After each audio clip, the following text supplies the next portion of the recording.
Alors bonjour, je m'appelle Laetitia Bénard, je vais sur mes 46 ans, je suis atteinte d'une rectocolite hémorragique depuis l'âge de mes 34 ans. On l'a diagnostiquée à 34 ans et je suis une grande sportive, notamment du cyclisme. Moi, je commence un petit peu la course à pied, mais c'est surtout du cyclisme.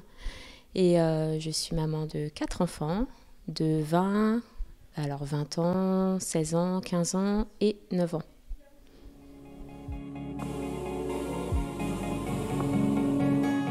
Alors effectivement, en 2020, je me rappelle très bien de la date puisque c'était quelques jours avant le confinement suite à la crise sanitaire. C'était le 7 mars 2020. J'ai battu le record de l'heure en FSGT, c'est une fédération sportive. Et donc j'ai fait quasiment 41 km/h, enfin un petit peu en dessous.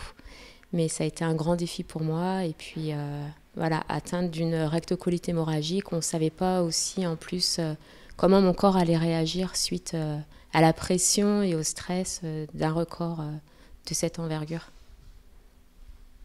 Alors, ce que j'ai ressenti suite à ce record, c'est de la grande fierté d'avoir accompli vraiment mon objectif, parce qu'en fait, il faut savoir qu'il y a quasiment 1 an de préparation.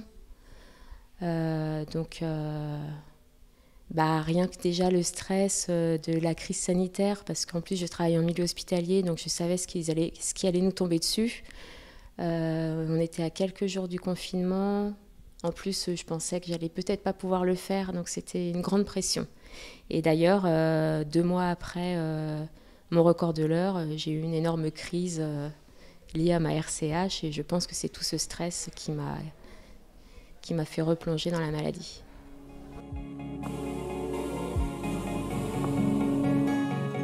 Alors effectivement, j'ai une rectocolite hémorragique qu'on m'a diagnostiquée à 34 ans. Alors comment on l'a diagnostiquée? En fait, une fois, je me suis inscrite sur une cyclosportive qui faisait 135 km, chose que j'avais jamais faite.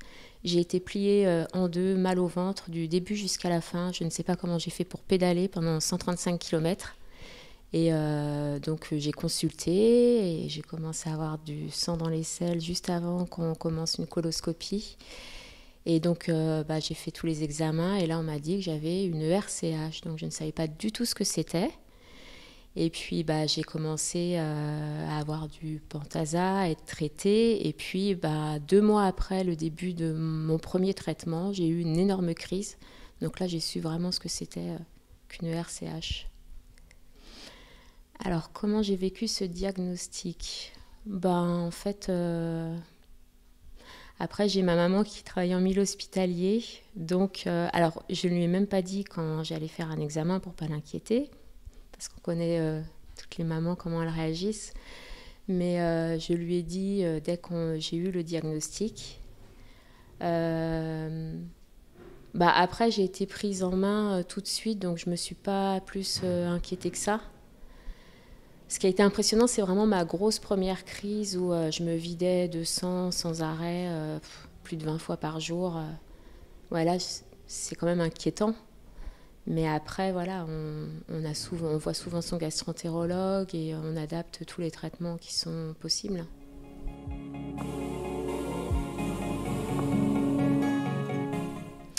Alors, les principaux défis dans ma vie quotidienne.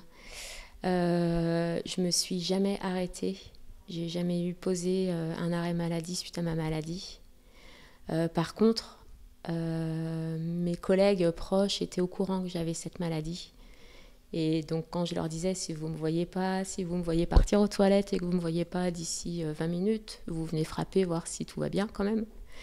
Et donc du coup ça m'a permis aussi de parler de cette maladie à mon entourage et puis à mes collègues, parce qu'elle ne connaissait pas forcément.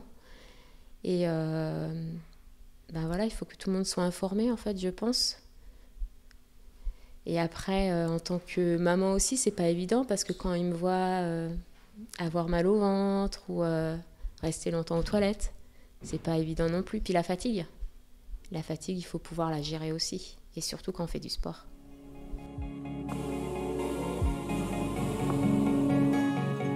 Alors, gérer le sport quand on est atteint d'une RCH, il faut savoir vraiment s'écouter et connaître son corps parfaitement. Comme je disais à ma coach, elle le sait, hein, quand je lui dis bah, aujourd'hui je suis fatiguée, je préfère... En fait, on va adapter son entraînement en fonction de sa fatigue. Des fois, il y avait une séance un peu dure à faire, et si je lui dis vraiment que ce jour-là je suis fatiguée, on va l'adapter, on va faire plus léger. Mais après, on sait que c'est passager, et puis la fatigue du sport, ça nous fait du bien.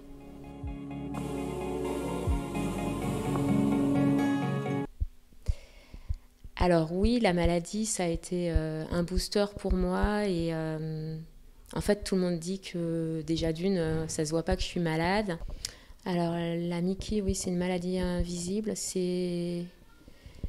Ça peut être une force parce que quand les gens apprennent que je suis atteinte d'une Mickey, ils n'en reviennent pas en fait.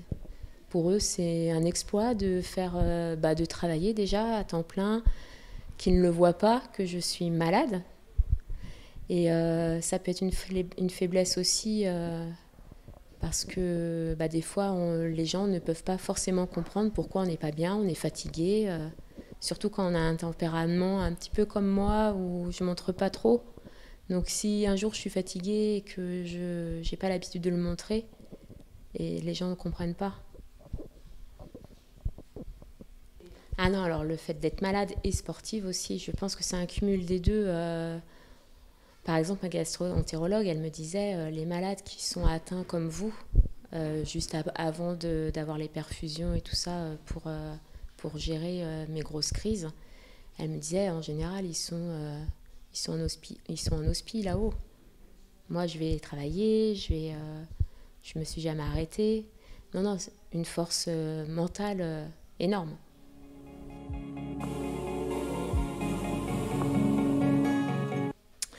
Alors, l'activité physique, avec ma maladie, ça m'apporte beaucoup de choses. Déjà, un bien-être mental. La fatigue n'est pas la même. En fait, on préfère être épuisé par le sport que la maladie. Parce que c'est vrai que des fois, je me sens fatiguée liée à la maladie. J'ai envie de m'allonger, faire une sieste. Et puis, non, je me booste, je vais faire du sport. Et après, on se sent vraiment mieux. Les endorphines, sûrement. Alors non, effectivement, il ne faut pas arrêter le sport quand on est atteinte d'une Niki parce que ça nous apporte beaucoup de bien, surtout mentalement.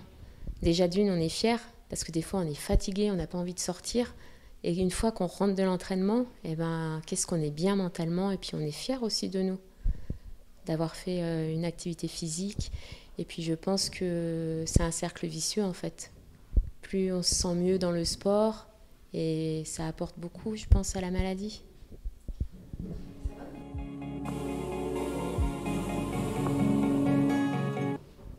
Alors c'est vrai que l'alimentation, déjà d'une, quand on est atteinte d'une Mickey et en plus quand on fait du sport, on doit faire plus ou moins attention.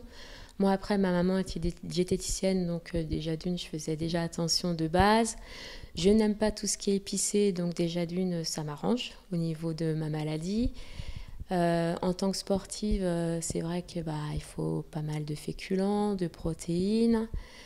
Donc après, il faut éviter les fibres. Donc là, quand je sens qu'il y a une crise qui arrive, j'évite un maximum de fibres. Mais sinon, je fais attention en général. Mais après, on sait ce qu'on a le droit de manger et surtout ce qu'on n'a pas le droit de manger, ce qui nous fait du mal.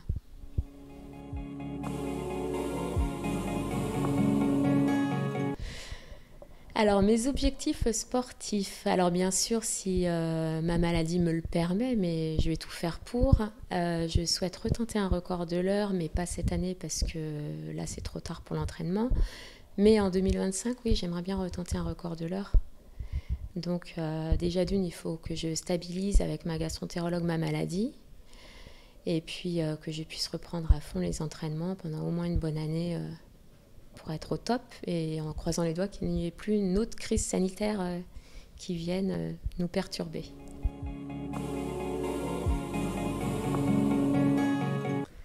Alors effectivement, je suis une grande stressée, je pense, mais peut-être qu'avec le sport, j'arrive à le gérer un peu plus que quelqu'un qui ne fait pas du sport.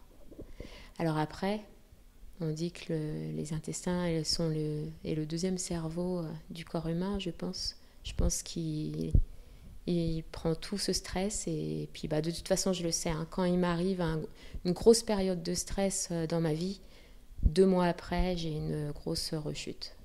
Et vraiment 2 mois après.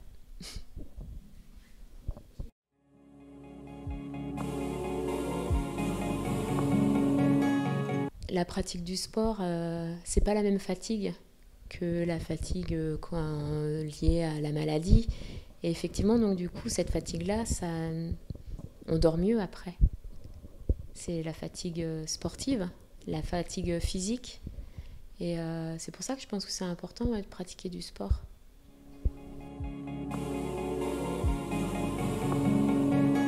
Puis ma gastroentérologue, elle m'avait bien dit que c'était incroyable que j'arrive à faire ce que je fais et qu'elle m'a jamais empêchée. Hein.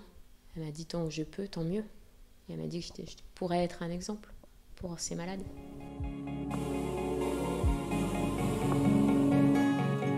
Alors, ce que je peux dire à tous ceux qui sont atteints d'une MICI, c'est qu'effectivement, il faut faire du sport, mais pas commencer il faut vraiment se mettre à son niveau et avancer progressivement.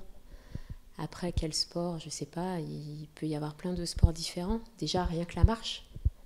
Prendre l'air et marcher longtemps, rien que ça peut faire du bien. Et puis ça fait du bien à la tête surtout. S'aérer la tête et de penser à autre chose que la maladie.